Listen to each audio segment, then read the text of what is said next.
What'd you see from the first joint practice yesterday? Yeah, I thought it was a good day's work. I think both sides, you get out of these things, particularly when you have a great partner to work with. There's so much that you get out of this work. You get to see different looks. Now, the one thing with this team, we're both seeing the same offense. So, um, but the defensive looks, I mean, that's invaluable for our guys. It's also great to watch.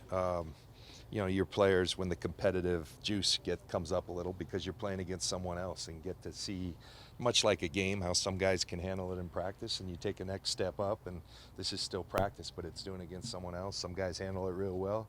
Some guys take a step back, and so that's all part of the evaluation. But I think it was good, solid work. I thought the coaches, I think, did a tremendous job of letting our guys know. And I think Vic even said to his guys, "Hey, these are our teammates for the next couple days." And Kyle reiterated it. And that doesn't mean that you're not competing your tail off, but it means let's respect each other. And I felt like the guys did a real good job of that. Were you able to spend much time with John yesterday, and what kind of resource was he for you when you got into the business? Yeah, I was able to spend time with John and Matt Russell and all these guys. John was a tremendous resource. He's a good friend. We've got a lot of parallels. From where we went to school and two-sport players, and I used to try to walk pigeon-toed so I'd be more like him and all those things. But now to call him a friend I think. The little bit of time, in an off season when he had me come in here was very integral in my motivation to do this and saying, hey, this might be something that someday, I'd like to do. And so he's been a tremendous resource, and um, you know, I have great amount of respect and admiration for him and everything he's done. Any Broncos jump out at you as you watch the tape Yeah, yesterday? that 58 guy was all right. He's quite a player.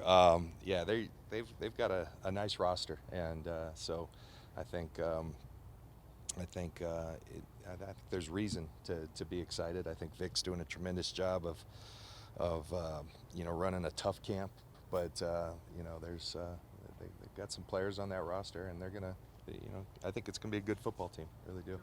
John, what do you think of Vic as a 60-year-old first-time head coach? I think it's probably long overdue that he got his shot, and I think I've long respected his style.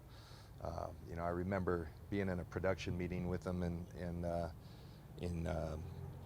when he was with the Niners, and one of the things I love about him, there's some old school, and I remember saying, hey, you just came from Stanford. I know you've been in the league, but you've got Pat Willis and you've got Navarro Bowman, and he's, yeah, they're all right, but his point was, and I talked to him later, hey, if there's a few great players, and if we use great all the time, and I think that's the way he looks at things. He doesn't get too blown away, and but he believes in sound football, and his teams play that way, and they have over the years. They've also made a ton of plays, and I think he deserves this opportunity.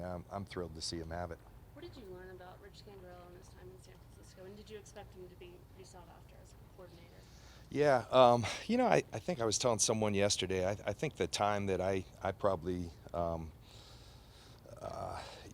where I saw Skangs kind of, show us what he had was when we traded for Jimmy. He had other quarterbacks that he was preparing to play and, building a game plan each week.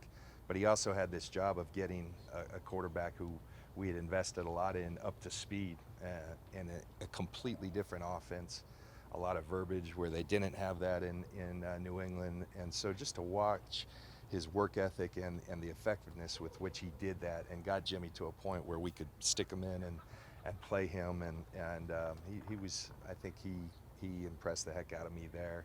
And, I think his story, everything from basically volunteering in Atlanta, sleeping on couches and all those things, to going off to Wagner College because he wanted to call plays, and all those things impressed me, and I think he's deserving of the opportunity, and I think he'll do really well. John, you have nice facilities like this across the league now. Mm-hmm. Opposed to when you were playing, the game was a little bit barren. What do you think of the challenges, even though it's nice to have these luxury places. What are the challenges of camp nowadays? Well, it's a little different than Patrick can attest to old $1 place, where we had coaches in closets and things. But I think these players have every resource available to them, and it's what they want to do with it. And so they have great things, but nice facilities don't win games. They may help you bring a free agent in or something like that, and they're sure nice, but that's not what wins and loses games. It's still what's done on those lines, and those fields still look very similar to when I was here. So, I think that will never change. Have you gotten a chance to connect with Champ at all since his induction? Yeah, we've talked a lot, and was extremely proud of Champ, the way he handled himself. That was a no-brainer in my mind. He's first ballot. There's played with a lot of great players, but there's a few, the Warren Sapps, the Champ Baileys, the Derek Brooks, the Rondé Barbers, that kind of were up there at just kind of that, just different. And he was one of those, and had so much respect once I was around him, because you knew how athletic he was, but the way he prepared himself each week, and he did so quietly, but I think I learned a lot from him, and hopefully he learned some from me. So. Were you taken aback by your banner up there? Yeah, I had not seen that, so that's pretty cool. That was cool. And How about the facilities around here? yeah, they've done such a great job. One thing that I saw with Mr. B when I was here, which I always appreciated, is kind of every year there were a couple projects going on, and I think when you do that, the place never gets to. We got to completely redo it, and this is an example. And I haven't had a chance to go inside yet, but looking forward to going and seeing the new stuff in there. They've done a tremendous job here, and gives me a lot to go home and talk to Jed about. You guys good? Yeah. All right. Thanks, John. All right. Appreciate it. Thanks.